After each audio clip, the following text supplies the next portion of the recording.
Mr. Western. Thank you, Madam Deputy Speaker. It wasn't an issue. May I start by thanking my honourable friend, the member for South Holland and the Deepings, the Minister, for actually conducting what was my first committee, Bill Committee, and I found his style particularly remarkable and welcoming and friendly and very constructive. So thank you for that. I wish to speak to new clause 3, which is against my name, but also referencing new clauses 1, 2 and 4 as well. In the second reading I did speak to the bill, and I think throughout the stages of committee I did highlight what I thought was perhaps an omission, and I know the Minister has picked this up earlier, about making sure that this bill is viewed by the public, but particularly by consumers and manufacturers and authorities, as setting the right framework, the groundwork really, to bring about change in our mobility. And critical, of course, to all this is why we are looking to do this and why there's this move, not just here in this country, but of course globally. And part of that is looking to address the targets that have been set for reducing carbon dioxide as set out in the Paris Accord. Transport, of course, is an important contributor to CO2 emissions, particularly petrol vehicles. And in the issue of air quality. And in my own constituency in Warwick and Leamington, we suffer poor air quality, particularly as a result of the topography of the towns, but also by virtue of the medieval streets. And this is brought about by old vehicles, the old buses, the old lorries, old vans or old cars. It's not an issue with new vehicles. We have some terrific vehicle manufacturers, as has been evidenced and referred to so far in this debate. We've been highlighting, say, the investment of Nissan, but also the likes of Mini and Jaguar Land Rover, which is in my constituency, where there is this move to hybrid vehicles, but their current diesel vehicles are so clean with particulate filters and so on. And the responsible manufacturers have moved so quickly on this already. But in proposing this amendment, this new clause 3, I just want to highlight the opportunity, and the SMMT and KPMG have forecast that the overall economic and social benefit of electric, connected and autonomous vehicles could be in the region of £51 billion per year, including 320,000 additional jobs. And that is such a fantastic opportunity for all of us, but for our economy.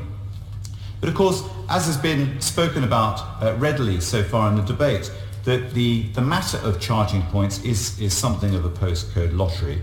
And this bill clearly is looking to reduce that risk and that chance of what's out there. And you'll know that places like Orkney, for example, have more chargers than places such as Grimsby or Hull and Blackpool combined. And that is clearly a problem. And I pick up the point that was made by one of the members who's now left, I didn't catch which constituency, who was highlighting the government initiative. But clearly, cash-strapped authorities are not even finding that 25% money to start investing. Indeed, I will. I'm grateful to the Honourable Wait. And isn't there a danger that the lack of these charging points and their lack of visibility on our landscape will drive early adopters, such as the Honourable Member for Bishop Auckland, out of the market? And hence it's very important that this bill and all that will come from it is set in motion, because if we're not careful, we will miss the tide. Yeah. I thank the honourable gentleman for his intervention. And that is always the issue in any sector where an early adopter takes up a product. I remember with the first sort of smart products, such as those what were like the mini computers of yesteryear, Palm Pilots and all those. And if you're not careful, you bought the wrong product and you got caught out. And that's I think the crucial part of this is actually ensuring that governments take a lead, but also that international drive, because it is international, about pushing the agenda and making sure there is commonality, but the upfront investment which actually pulls manufacturers and consumers along with them. Indeed I will. I thank the Honourable Gentleman for giving way. Of course, I would just like to correct what he said slightly, and I hope he will be gracious in accepting this. The problem is not that Orkney has more, it's that Grimsby doesn't have enough. And when we look at rural locations, particularly around Scotland, by nature of their location, they will need more charging points. And I thank the Honourable member for her intervention, and I accept the point. I think all I was saying was factually correct. I think all I was trying to say is that it shows the disparity really between areas, and good for Orkney, but of course it is about getting other areas to come along and to invest and set up these infrastructures as well. But to move on, at present there are multiple charging point operators across the UK, each with their own plugs, their software, their customer charges, billing systems and payment methods. And that's clearly one of the issues that we're trying to address with the bill and with new clause 1. And critical, of course, to that is that government needs to standardise the charging infrastructure to make the network far more accessible. And to draw a parallel at this point is rather like the old mobile phones and the early days that some of us will remember when mobile phone companies started moving into the sector, establishing their networks and the investment that had to go into that. And then you realise that by not having a government lead or a national infrastructure, we saw all these pylons starting to cluster in certain areas, when in actual fact, one pylon would have done, but with a different antenna or affixed to those pylons. And it is trying to avoid that so we don't have these little clusters on our streets or in our town centres, when actually one will do. Likewise, it is crucial that we ensure not just those charging points, but the interoperability for all types of vehicle. Yeah. And just by way of parallel, I would cite that fantastic thing which is the USB. And we all know with our mobile phones that you forget the cable, the charging cable, and you find you've got no means of actually recharging your phone because you happen to have that brand or that product, and of course the plug doesn't fit that new phone. And this is where it's crucial, not just for us as legislators, but that we work with other countries as well to make sure there is that interoperability. And it's not just, I think often when we're having these debates, we're thinking about cars in our heads, but we need to think about all the other sectors as well. And that's why I think it is so vital that we have a comprehensive approach to the electrification of all sectors relevant to mobility. Can I move on firstly to buses? And those of us in London now recognise just how far buses and that network has improved over recent years. And I was amazed to discover that a third of the park of our famous red buses are now hybrid. And there are something like 73 which are electric and about 10 which are hydrogen. But they're super quiet. They're they're relatively clean, something like 30%, 40% reduction in emissions. And it makes a noticeable difference to say the 30 years ago when I lived in London and just how poor the air quality was then. One of the businesses in my constituency is Volvo Bus, and they've done a lot of work on electric vehicles, and they've had all sorts of issues. And I give the example of Harrogate, where they've invested heavily in trying to establish a network there. And the costs of getting the DNO connection have varied considerably, and it has been an extremely difficult project.